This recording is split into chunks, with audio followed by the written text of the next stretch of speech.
Hey guys, Matt Robinson here, founder of the Professional Investors Guild. It is great to have you on this edition of Ask the Pig. Now, typically when I do Ask the Pig, I will go through a question that I have received from one of our many members here at the Professional Investors Guild. But today I'm actually going to be going over a question that nobody asked, but that you should have been asking, and I'll get to that here in just a second. But before I do, if you're new to the Professional Investors Guild, maybe just happened across this video on YouTube, if you'd like to stay in touch with us and learn more information about our organization or other videos that we post, events, webinars, and things that we may be having, you can get signed up for our newsletter and grab a couple of awesome free gifts. We got some teachings and some great resources for you. You can grab those over at pigfreegift.com. That's P-I-G, PIG stands for Professional Investors Guild, pigfreegift.com. If you'd like to learn more about becoming a member, you can become an online member of our community. Even if you're not in our local area, you can find out more about that at pigmembership.com as well. But anyway, the question for Ask the Pig today is, should I be maintaining files on my real estate transactions for an extended period of time? And the answer is an emphatic yes. You absolutely should be maintaining files for a period of somewhere probably between 5 to 10 years in order to make sure that if something were to come up after the fact, that you are adequately protected with paperwork and everything that you need, especially if you're working in the kind of investing area that is maybe very disclosure heavy, like short sales or subject to, or even with wholesaling. Just not too long ago, we had one of our wholesalers who was reported to the local real estate or the state real estate board as operating, that wholesaling was operating as a realtor without a license. Now, of course, he was kind of looked over and run through the mill, and they came out and gave him a clean bill of health and said what he was doing was perfectly legal. But at the same time, if somebody were to ask you certain questions, you would want to make sure you had a contract in there, make sure that you had a proof of funds in there, and show that you at least had the ability to close on it and just had decided to assign it to somebody else. And one of the reasons why this has kind of come up now, you may be watching this video in July sometime, but as of the time that I'm recording it, it is the first of the year. And so certainly in the first of the year, we kind of try to clean up our files. We typically go through last year's files and we'll scan them, even though we don't want to maintain physical files for forever. We'll scan them and maintain a digital copy for, again, usually somewhere 7 to 10 years.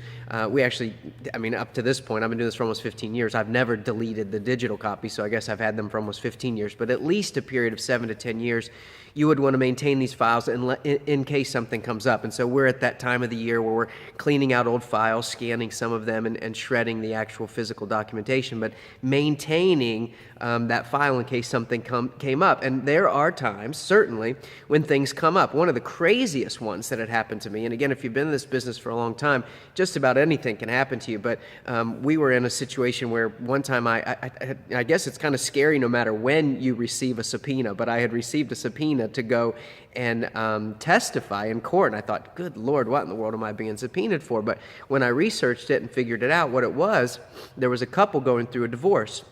And the wife had called me. This was probably 2 to 3 years after I had received the phone call.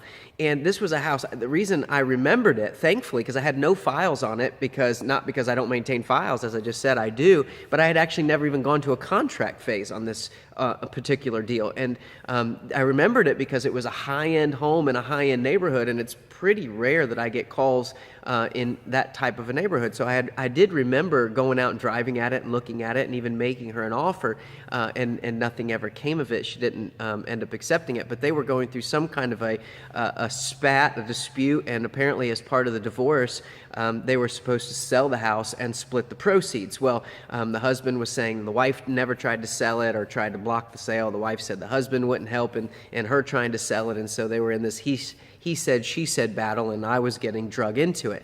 But if something like that could happen a few years later on a house that I never even bought, somebody who just, called off of an I Buy Houses letter or sign or whatever the case might be, and never actually went to a contract. Imagine what could happen 3, 5, 7, 10 years down the road on a deal you were actually intimately involved in, something you renovated, something that you did a short sale on. And so it's so critical. I think real estate brokers, and the laws differ from state to state, but real estate brokers typically maintain files for 5 to 7 years, and they're required to do that. Many of you'll maintain your taxes for 7 to 10 years in case you were to be audited, or to have them looking through your files, and you want to have records of those. It's just as important. Again, this is not a question anybody asked, but it's one that you should have been asking. I want to make sure that you know it around the first of the year. A reminder that whatever you do in real estate, even if you get rid of the physical files, make sure you save a digital copy, because especially, let's say you do a wholesale deal, somebody comes back and accuses you of not having the proper documentation, or especially in like short sales, somebody could come back and say you never told them there was a deficiency, or you never told them that such and such could happen. If you have your paperwork and your disclosures in line, you're covered, and you want to make sure you have that stuff in writing, because people will just make stuff up, especially down the road when, if there's something negative that comes that they're not happy about, they'll just lie, just make things up. But if you have things in writing and signed and copies of it, boy, it makes any kind of complaint kind of an open and shut case, and gives you a lot of peace of mind. So today, as this video is just to serve as an encouragement and a reminder to you, make sure you maintain those files on all deals that you're involved in. Keep good notes, keep good records, because it could be a big saving to you, saving grace to you down the road if there were ever to be a complaint or an issue with a previous sale, even many years down the road. So anyway, thanks again for joining us. Again, be reminded, if you're just new to the Professional Investors Guild, come join the team. Check us out at pigfreegift.com or pigmembership.com. Of course, you can just read more about us at professionalinvestorsguild.com as well. And we'll see you next time right here on Ask the Pig.